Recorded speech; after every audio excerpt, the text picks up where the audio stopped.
Kali ini saya membuat imbauan pada Presiden kita, Pak Joko Widodo, sehingga temanya memang Pak Jokowi hentikan manuver politik Anda. Jadi saya mengikuti dalam beberapa hari terakhir ini manuver berbahaya yang dilakukan oleh Jokowi lewat tangan-tangan kekuasaannya. Manuver yang tanpa ragu-ragu, juga tanpa rasa malu.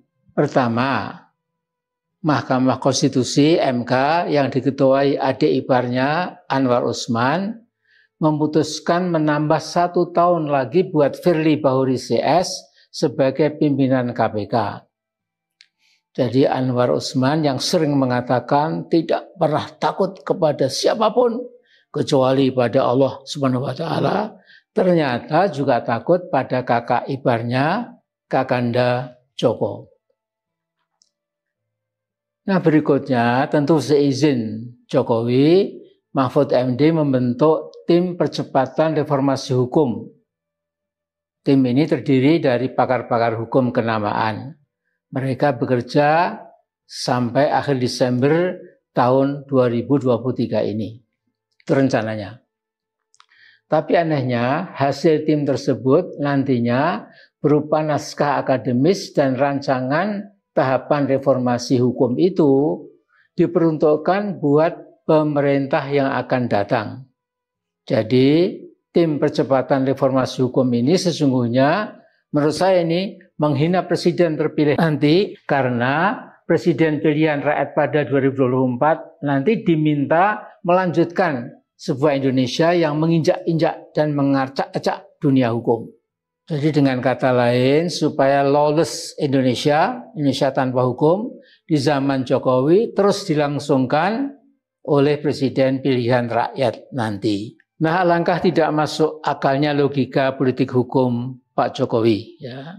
Sebuah kegagalan di dunia hukum di negara kita dipaksakan supaya dilaksanakan oleh pemerintah yang akan datang. Nah, saya tertarik dengan kesimpulan 2 orang wartawan Metro TV dalam diskusi mereka beberapa hari lalu bahwa rencana Mahfud MD itu disebut sebagai politik mercusuar reformasi hukum karena tidak bakal dipakai oleh pemerintah yang baru nanti, maka hasilnya pasti akan dibuang ke tong sampah.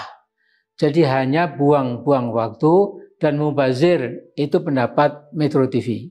Nah, sementara itu, saudaraku, kita perlu bangga ya, dengan Profesor Dr. Denny Indrayana yang berani mengemukakan kritik-kritiknya pada berbagai praktek hukum rezim Jokowi yang tidak masuk akal sehat. Bisa dibilang dia memberikan leading opinion dalam melakukan koreksi terhadap posisi hukum dan posisi politik Pak Jokowi. Kepakaran ilmu hukum Indrayana tidak usah diragukan lagi. Bahwa Denny Indrayana diberikan kontrak mengajar selama 3 tahun di Melbourne University Law School dan diberi izin membuka kantor pengacara di Melbourne menunjukkan kualitas kepakarannya di bidang hukum, termasuk hukum tata negara. Jadi jangan dibanding-bandingkan ya. Lantas lihat juga Pak Muldoko dan beberapa anak buahnya yang tidak pernah kenal lelah untuk mengambil alih kepemimpinan Partai Demokrat. Cukup mengagetkan dan menggelikan menurut saya. Artinya apa yang sedang diperjuangkan tanda petik oleh Pak Muldoko dan kawan-kawan supaya ada fatwa dari MA bahwa kepemimpinan AHY ilegal, yang legal adalah kepemimpinannya, pasti semua itu sepengetahuan dan seizin Jokowi. Nah, juga jangan lupa pernyataan Jokowi beberapa waktu lalu bahwa tidak ada kebijakan menteri, yang ada hanyalah kebijakan presiden. Apalagi Pak Muldoko adalah KSP presiden. Tentu dan pasti semuanya itu atas perintah dan arahan Jokowi. Nah, mengenai Pilpres tahun 2024 nanti, di beberapa kesempatan Jokowi tegas mengatakan bahwa tidak ada yang salah kalau dia cawe-cawe mengatur kemenangan jagoannya supaya jadi presiden penerusnya. Ini sebuah logika tanpa etika. Sebenarnya istilah cawe-cawe dalam bahasa Jawa berarti mencampuri urusan orang lain yang bukan haknya. Dan sifat campur tangan dalam istilah cawe-cawe itu ringan saja. Saya lihat Jokowi bukan lagi sekedar cawe-cawe, tetapi intervensi langsung dengan mengerahkan semua resources yang ia miliki. Secara ugal-ugalan, seluruh aparat di bawah kendalinya dikerahkan untuk mencapai target politiknya. Nah, saudara-saudaraku, target Pak Jokowi itu minimal dua, minimal ini. Pertama, melindungi keselamatan diri dan keluarganya agar korupsi anak-anak dan menantunya serta kamerat-kamerat dekatnya tidak dibawa ke meja hijau. Jadi dia perlu presiden yang akan bisa melindungi. Ya. Itu maunya dia. Ya. Dan yang kedua, supaya kebijakan politiknya yang menjadikan Indonesia jadi subordinat Beijing tetap diteruskan. Jangan sampai Pak D. Xi Jinping, Pak D besar, menjadi murka pada Pak D kecil, Pak Jokowi, karena rencana pencaplokan Indonesia secara perlahan oleh RRC menjadi sulit atau terhambat. Jangan sampai terjadi. Ya, itu versi Xi Jinping besar. Ya.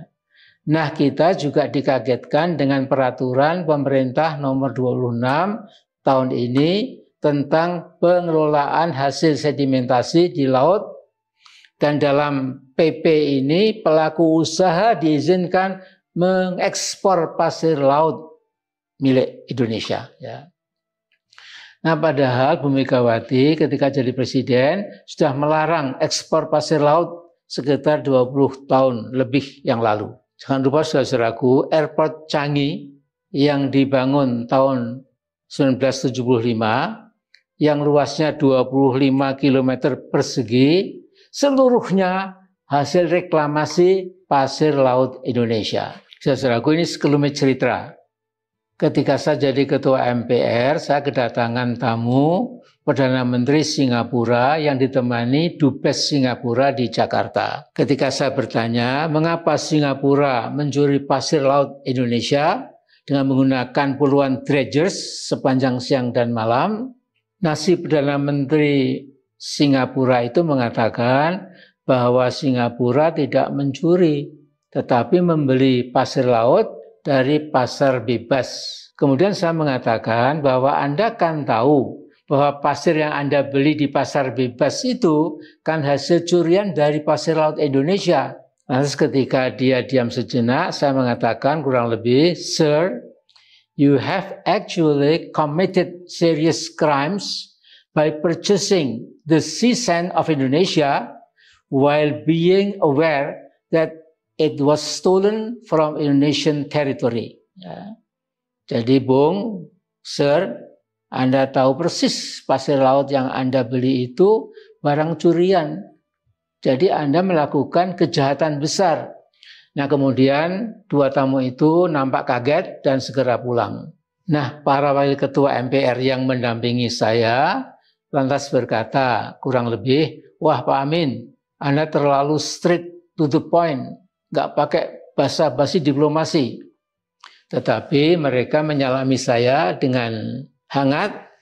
Beliau-beliau itu adalah Pak Ginanjar Kertasasmita, Pak Legend Hari Sabarno, almarhum sekarang, Pak Insinyur Sucipto, juga sudah almarhum, dan Kiai Haji Khalil Bisri, juga sudah almarhum. Jadi Pak Jokowi, Anda mau membuat keputusan apa lagi supaya negara kita makin lemah? Jadi Pak Jokowi tinggal 15-16 bulan lagi Anda jadi presiden. Tolonglah pegang teguh Pancasila dan Undang-Undang Dasar 1945. Dan jangan percaya pada sejumlah surveyor yang memuji-muji Anda. Kata Bang Edi Mulyadi, mereka itu bukan surveyors, tapi survei. Ya. Asal terus dibayar, mereka akan terus menyala dan bekerja sesuai pesanan. Nah, ada 7 orang surveyor bayaran itu menurut Pak Edi Mulyadi, yakni Yunanto Wijaya, kemudian Saiful Muzani, lantas Burhanuddin Muhtadi, Hanta Yuda, Caniago, Denny J.A., dan Muhammad Qodari. Bravo, Bang Edi Mulyadi. Ya.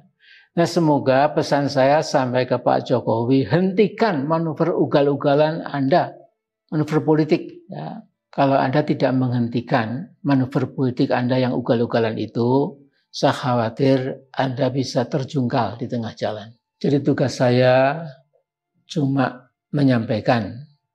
Mudah-mudahan Anda bisa pikirkan. Matur nuwun. Assalamualaikum warahmatullahi wabarakatuh.